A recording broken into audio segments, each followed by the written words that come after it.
So you want to know how you can get that fat, lazy cat up and moving?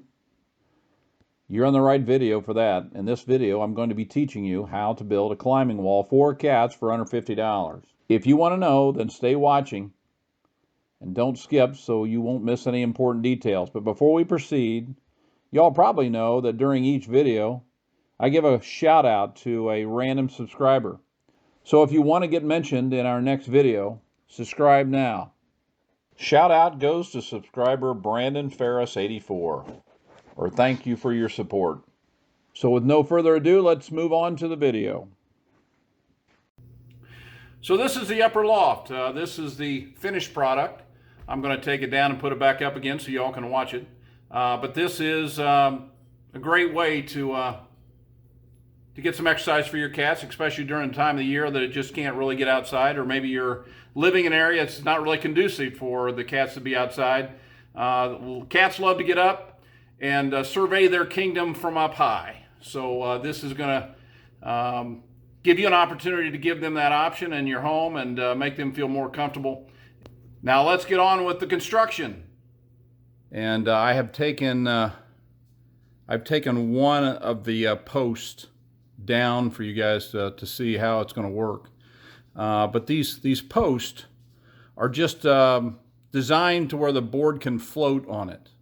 Okay, so the big thing that you want to do is make sure that that the angle of your board is not too radical. If you've got a cat that ultimately is a little older, may have a little harder time getting up a real steep angle. So what I would do is I would flatten it out to where it was more like this versus the way that we've got it up like this. Okay. The other thing that I did was I created what's basically a bottleneck up here that would force the cats to slow down. Because when we first put it in place, man, they were ripping up and down like Indy 500. And we had to create that bottleneck for them. So this is actually the second design that I put in place for the cats. So right here is the equipment that we're going to need. This is actually an old scratch pad that we had from back when the cats weren't using it.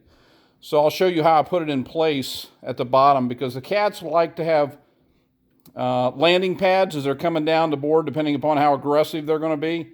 So I'll show you how we get the thing set up at the very end. But the barn boards really, the porous material of the barn boards is more like bark. I don't know if you can see this or not, but it's real old and porous.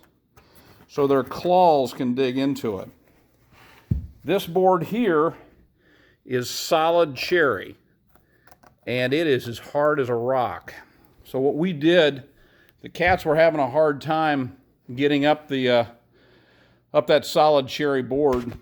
We went ahead and wrapped it with really it's an old burlap rope that we reinforced with hot glue all the way up. And what's interesting is every place that we double wrapped it in place. Ruby's investigating what I'm doing with her climbing wall, but these spots here and then up here and up here actually turned out to be the spots that the cats would stop at. So you could call them rumble strips, so to speak, down a highway.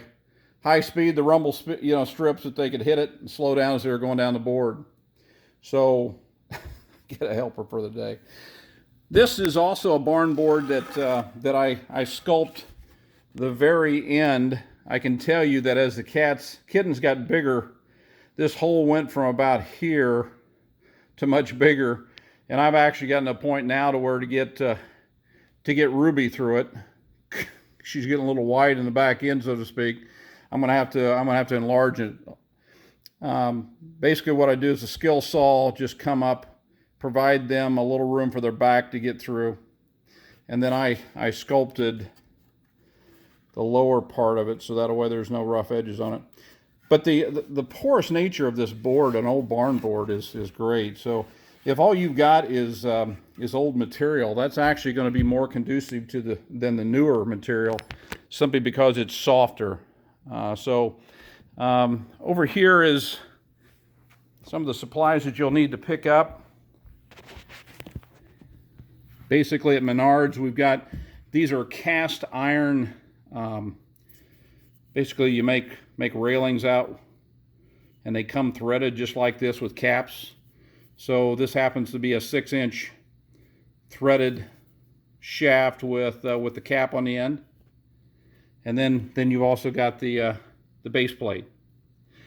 What I use is I used what I've got around the house. So we did a deck construction project this last summer, and I still had some 8x3 pressure treated lumber, or pressure screws, and they're 3-inch. The deeper that you can put those in that 2x4, the better, just so that you know that when they're coming down that ramp at 100 mile an hour, they don't find themselves getting tangled up in a bunch of rubble falling off the wall. Once you've located your studs, then you can draw a line on the angle that basically you've chosen to set for your cats, okay? And then once you've got that angle, then you can set your base plates. Okay, one of the toughest things about this job will probably be locating your studs that you're going to mount your support post with. Now, one of the easiest ways that I've found to find a stud, just by looking at a wall from the distance, like we're doing here. This was the lower post, support post. This one here is the one that I had taken out, all right? But the easiest way that you can recognize where a stud's located on a wall without even walking up to it, just from a distance, is at your plug-ins. Your plug-ins will have a 2x4 either on one side or the other, okay? You'll notice as we travel this one up to where the center of that post that I've already marked is, then we've got a 2x4 on this side, okay? The best way to test that is to not take the cover off. Don't want you to do anything that would potentially need an electrician or the likes, but you can actually take a very, very small, about a 2-inch finish nail, and you can just lightly tap it within an inch, about a ½ inch outside that cover. And after you go through the drywall, you'll make contact, you'll feel the 2x4, or you won't. If it's not there, if it's on the other side, then again, just spackle that hole and you're good to go. Now from that point, what we want to do is we want to locate, again, based upon the angle of the board, all right? We want to locate exactly where the studs crisscross that angle where the board's going to lay. The best way to do that is to go ahead and give you a little bit of, what I like to do is I like to come, now studs are on 16-inch on center typically. So if you go from the center of where that stud's at, right there's another stud. Of course at 32 inches, here's the center of this stud. So basically what we want to do is we got our angle here, and where these two cross, I just happen to be using a level today, but you could use the board. Just wherever those cross, that's where you make your mark, and that's going to be your stud location. Now the best way to double check that is, again, the same technique that you used over on your outlet, is that you just want to take a small finish nail, tap it in, locate the stud so you know you got it, and then mark it, right? That will give you the location of each of these support posts all the way up your angle, okay? So hopefully that helps you a little bit more without having to go out and invest a lot of money in a stud finder, stuff of that nature. So it's just a way that I've always found the studs that were good and easy. So if you've got a plug-in, everybody's got plug-ins in the wall, you can tell that's the stud, that's where I'm going to start, either right or left of that. And then I'm going to go 16 inches to both sides, and that will typically give me within about an inch of the location of where the stud's located at. So I hope that helps. Okay, so to establish that angle for your cats, me get this up here initially.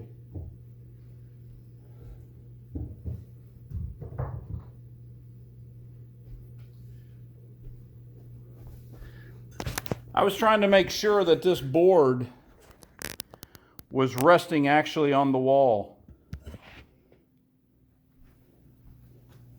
You'll see up here how it rests on the corner. Because as it meets up with this piece here, this supporting piece, you've got to pivot. This won't pivot at the top, okay? So, and then as that slant, I just follow that slant all the way down. And then supported it with the pegs at each point. I'm having a hard time with my finger here in the pointing, but anyway, this angle will be flattened out as the cats continue to grow, get bigger. I may want to go more aggressive with it. I may choose to lay it down. I know that. So to lay it down, let's say if you've got an older cat, can't handle as much, then what I would do is I would support this angle here in this corner with a post. See how that flattens the angle of this wall versus the way it was. It's easier for them to climb the less aggressive the angle. And once you get to this point here, to where you've got that angle in place, this is where your barn boards come in.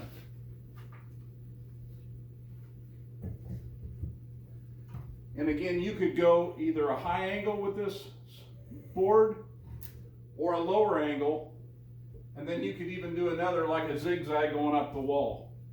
So that way a heavier cat has no problem climbing this.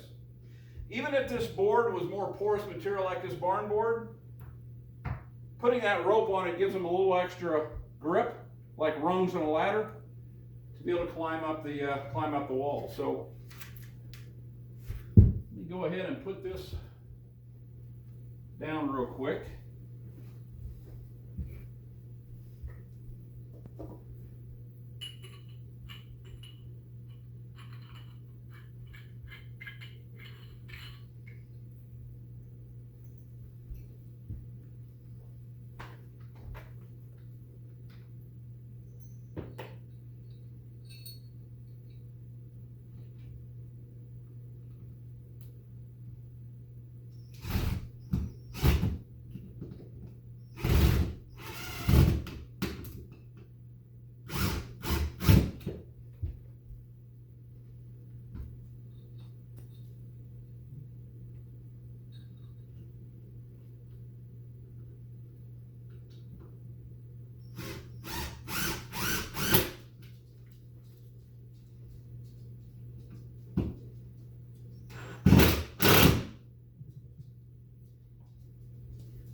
Okay, so there's the third angle support beam, support post, and I just bring it up until it rests.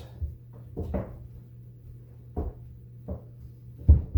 you can see that this moves, but these caps hold it in place. This last board will also cinch it into place.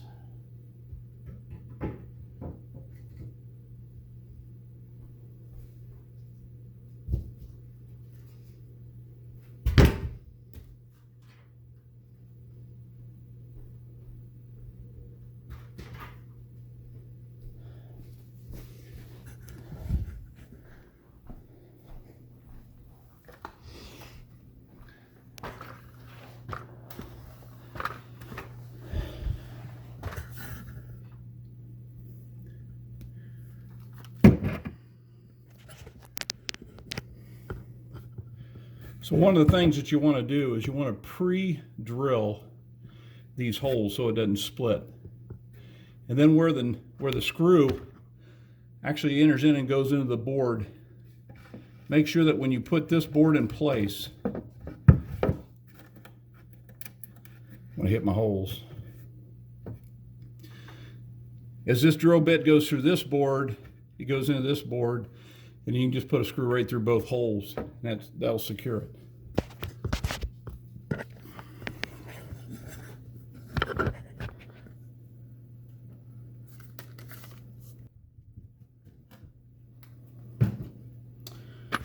So now as those cats run up the board, it's right through the hole. You can see as they look down through that hole, all this hair, it's hung up here, because as they hit this spot, they pivot and go down through this, and then it's straight down that board. But then this board basically brings them up to the main level. Now, when this house was built, it was built with 2x6 construction. Not that that's going to be something that you know and understand, but this ledge was naturally created. The transition between the truss or the rafters and then the wall below it. So it created this natural ledge on the top that ultimately what I did is I just attached a 2x12 board right there and then this 2x10 board coming across to the pantry. So once you get the main boards up in place and you get the ramp in place, once you access the higher levels, the cats will pretty much give you an idea where they want to go next. It was obvious very, very quick that Safire, our more athletic one in the group, she wanted access to this pantry that was across a 15-foot area. Then once she got to that area, then we had to create her a ledge up above. And now she pretty much hangs out up here. We feed her and everything up here. She loves it. And that's where she surveys her kingdom constantly. But one thing that I also did is I put carpeting down. This is just old remnant carpet. Again, I don't, with them up on the higher levels, I don't want them to be slipping off of a board. So what I just took was a remnant carpet and put it over the top, and that gives them the extra grip that they need to hang on. They get rather reckless at times. And the great thing about it is, though, is that you can see the TV down here. The cats are actually more entertainment than the TV in most cases, because they come up and the first thing that they want to do is jump on that climbing wall. And another great thing about it is the fact that we don't have to exercise them. The climbing wall exercises them automatically. It's just everyday routine that they're doing. They're getting more exercise than just walking from the bed to the bowl and then back. So if I force Safire to run up the climbing wall to get her food, at least she's working off some calories in the process. So let me go ahead and get the rest of this nailed down for you, and we can finish it up in the way it looks at the very end. I almost forgot. So this is what I did with the scratching post. And I mean, you just, to be as creative as you want to be on this thing, the cats aren't going to be screaming and yelling at you or giving you bad comments because it's got bad design. The cats don't care. Every tree that they've ever climbed wasn't perfect, but it was a tree. So as they come down that ramp from the very top, 8 feet, and they're running down like crazy, I want to give them an off ramp, and that's what this was. So the other thing that it does, it kind of creates a little cubby underneath. And Ruby, as a kitten, used to hide down under here. When Safire come running down the trail, she would pounce out at her. So again, it's just a playground. It's what it is. Piece of playground equipment for the cats. And so same way that we did the upper board, we line up we pre-drill it.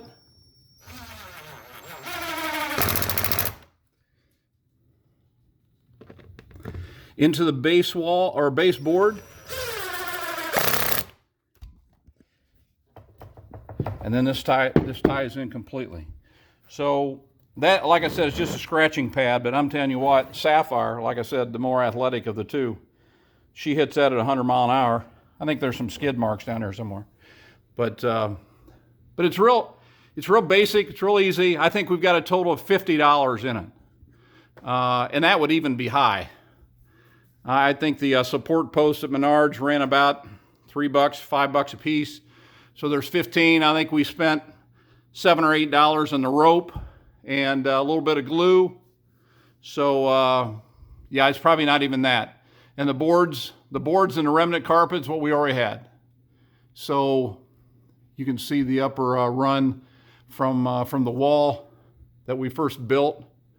And then this area up here, which is the 2x12, they initially laid on completely, but they started getting bored and wouldn't go up there. So that's when I put the longer run going over to the pantry.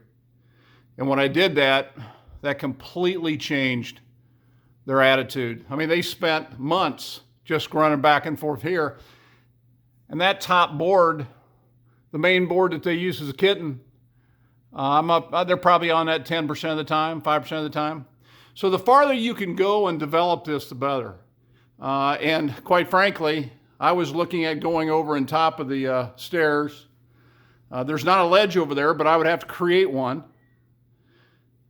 even all the way around to the door, because I like to watch the birds. But anyway, that'll give you a little idea of what it looks like at this point. Let me finish her up, and we'll show you the finished product. So as I was mentioning, as they come down that hill, that board, Safire here, she likes to bounce off of either the cat tree, or she'll bounce off the cat tree and then I'll go all the way down the footstool. Either way, she runs it like a slalom course. And initially, when we had the kittens, it was just the cat tree, and of course, from there they just wanted a higher and higher and higher place to see things from. We put the little sparkly wand there for Ruby. She is a lower dwelling cat, to where Safire, she likes to be up in the high parts. So we'll wrap things up a little bit. One other thing that I wanted to mention to you, these boards up here at the top, make sure that you secure those as many places as possible. That board right now, I think I've got a total of 12 to 15 3-inch deck boards into the top part of that top plate of that wall. And I literally got up at 215 pounds, got up on that board, and it supports my weight. Same thing here. I actually just walked right across that board, that upper board. So our 15, 18-pound females, no problem, regardless of how fast they want to charge over it. So just make sure that things are good and secure. Watch them first day or two that they're playing on it. If there's a slip spot, or maybe it's a little too aggressive, let them play with it a little bit. Maybe they just need to work up the energy and the strength to cover it. But this was actually the angle. I think it's about a 45-degree angle that these cats really settled on. It gives them a workout, but it doesn't dissuade them into getting up and going up there. So they pretty much look at it the same way as they would if it was just a flat floor. So anyway, this is Miss Ruby. She's always nosing around on what's going on. She don't like things changing too much. But anyway, I hope that helps you. I'm going to do a little follow-up video after this that kind of brings things home for you. But subscribe and like or dislike, I guess, if you don't like Ruby's smile. But the other thing is that comments. Put your comments down if you've got your projects. I'd be happy to give you some advice on how I would look at it. Because even out here at this wall coming around, I was either going to cut a hole through there and access the kitchen, or I was going to come straight off and around wrap this wall here. Okay, so there's any numbers of ways that you could actually customize this, and I'll tell you what, the cats will love it, absolutely love it. Not that they don't like being down with us, but they'd rather have their kingdom. And if I could go higher in this house, I would. There's one behind me that's trying to interrupt things. She would go as high as I would take it. So I think that builds healthier cats, not only physically but also emotionally, and that's what we're all about. So they're part of the family. We want them to have a place too. So anyway, I'll follow up here a little bit with some last remarks. Okay, to summarize, under 50 bucks. I mean, max at 50 bucks. As a matter of fact, I did quick numbers before I came out here to do this part, and it's right around $43. So the boards that I used was actually my father-in-law cuts standing wood. He does a lot of furniture work, stuff of this nature. So he's got a lot of rough sawn walnut, cherry, oak, and that's where we found the longer boards. So really, it doesn't mess with the board at all. I didn't cut any of the boards, so we're just going to return it to him as soon as we're done with it. So if you get somebody to loan you a couple of boards for less than 50 bucks, less than 40 bucks, you can set your cat up and exercise climbing a wall. So the reason why my wife and I did this for our cattery is that we wanted to provide an opportunity for the cats to not only be with us, but also get some exercise. That didn't make a lot of noise. That didn't take a lot of engagement on our side. Like the TV sits there in our living room where the climbing wall's at. A lot of times we'll just sit there and talk and watch the cats go crazy. But yeah, it's a lot of fun bringing them up in the living room with us. Well, I tell you, today's amazing. We've got 63 degrees in March in central Michigan. That doesn't happen an awful lot. So we've got robins and geese and cranes and everything going crazy. So the bunny rabbits and opossums are going after it too. So, but anyway, listen, if you've got any questions that you need to bounce off me, feel free to send me a comment. We certainly appreciate you guys watching it to this point. It's about a 30-minute video, so that's a large investment to put into it. I tried to summarize it as much as I could.